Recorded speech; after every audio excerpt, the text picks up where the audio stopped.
Inch by inch, step by step, is Obamacare going to be taken down by the 9 unelected kings and queens on the United States Supreme Court? They've already basically said states can, opt out of some of these provisions, and they don't have to take the Medicare money or Medicaid money. Actually, let's talk to somebody who knows much more about this than I do. Ethan Rome is the executive director of Healthcare for America Now, HCAN. Healthcare for FOR AmericaNow.org is their website. Twitter at HCAN. And Ethan, welcome to the program. Thanks so much. So I understand that the next challenge first of all, if you could just summarize for me how the Supreme Court in the past has, what small bites have the Supreme Court taken out of Obamacare? The Supreme Court ruled in favor of the law. They ruled that it was constitutional. And the one thing that they did is that they said that the Medicaid expansion in the law was optional for states and not required. And so you've got Rick Scott down in Florida saying, no, I'm not going to take $100 million, even though it's all free for the first 3 years after that, 90% free. Ain't going to take it because we just want to, make people suffer and have them blame the president or whatever. I don't know what his motivation is, but it's well, you've got people like Rick Perry in Texas saying, I'm going to stand on principle. And my principle is that a quarter of the people in my state have no insurance, and I'm going to make sure they don't get any. Yeah. That's actually a much better and blunter way to say it. So that's chunk one or bite one into Medicare that the Supreme Court took, or Obamacare that the Supreme Court took. Now there's another one that's being teed up. You've got. My understanding is we have several lower courts that have ruled in conflicting ways on the employer mandate with regard to employers who claim that they have a religious or moral objection to having to pay for health insurance that might pay for birth control pills that arguably are causing abortions. Do I have that right? Yeah, that's correct. But I want to step back and say that, and start with the most important thing, which is that this law for people who have insurance coverage does a remarkable, extraordinary thing, which is that it provides free preventive care. And for women, that means no-cost contraception no matter where you work. And it's revolutionary. And because pregnancy is a medical condition, and if you want to prevent it, you should be able to. It gives women and their families the ability to be in charge of their own families and their own health care and their own bodies. Right. And that is obviously a very fundamental choice, and it is a freedom. And this law has established and protects that. Okay, but that is exactly what is under assault, or may well be under assault, when these arguments go before the Supreme Court. Do I have this right?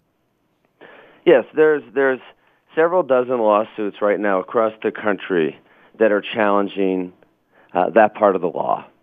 And, the frustrating part about it is that they're not brought about by a single employer or organization that supports the law. Right? So in terms of morality, these folks aren't so moral as to say, hey, we have to make sure that every single person in this country has health insurance, and we're going to see to it that happens. And so I respect a lot of the folks who are bringing these suits, but taken together and along with Speaker Boehner and the Republicans' continued opposition in the House of Representatives, what it all comes together in is just more opposition to a law that we passed in March of 2010.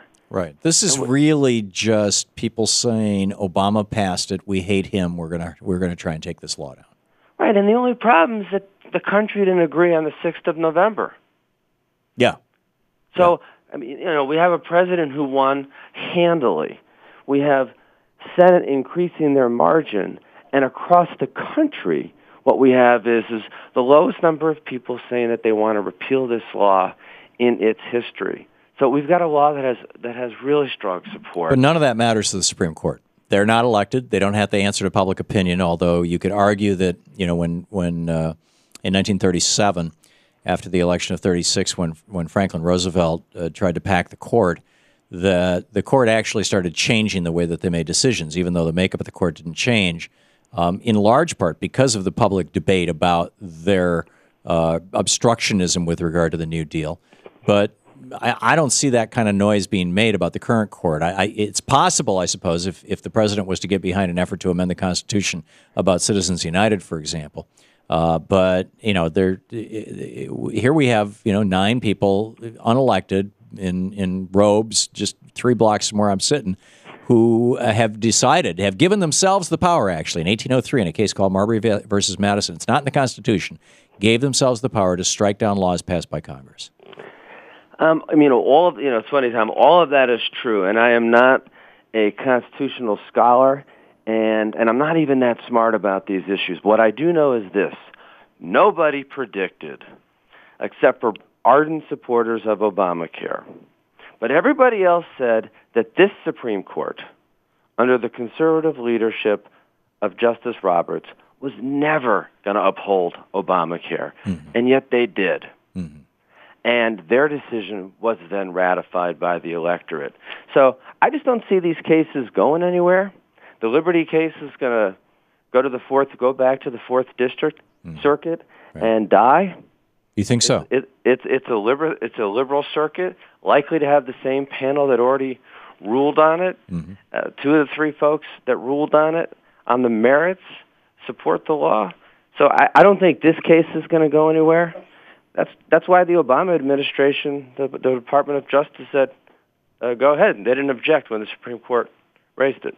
Yeah. So what is going to happen before the Supreme Court, or is this just a matter of the court kicking it back down to the 4th Circuit? I mean, in this instance, the simple issue is that the Supreme Court remanded it back to the Circuit Court because what the Circuit Court ruled was that they couldn't rule on the case. On the mandate because it was not in effect yet. Yeah, because it was not in effect. And what that means simply is that the Supreme Court is giving the Circuit Court the opportunity to rule on the issues that they did not yet rule on. Right. And you're convinced that they're going to rule in favor of Obamacare. This is a non-issue. Don't get hysterical. Don't worry. I think 2 things. One is I think that the 4th Circuit will rule in favor of the law. Right. And second, I don't think we're going to see one of these cases make it to the Supreme Court. And if it were, I think we will see the Supreme Court uphold the law in its fullness.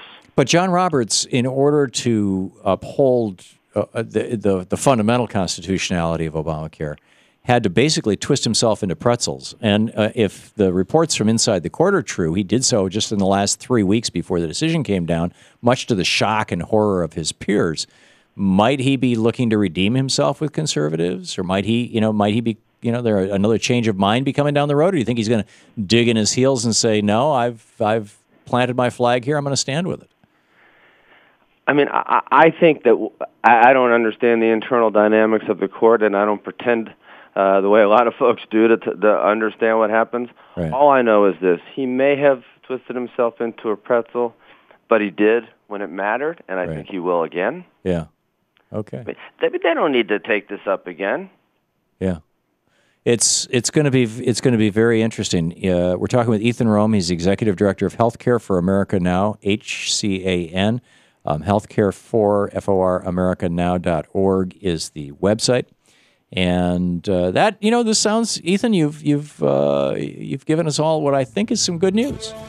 So thank you for that. I hope so. Yeah. Obamacare is lived through every battle, and it's going to continue to, and we're going to implement this, and insurance is going to get better in this country. From your lips to God's ears. Let's hope so. Ethan Rome, thank you very much.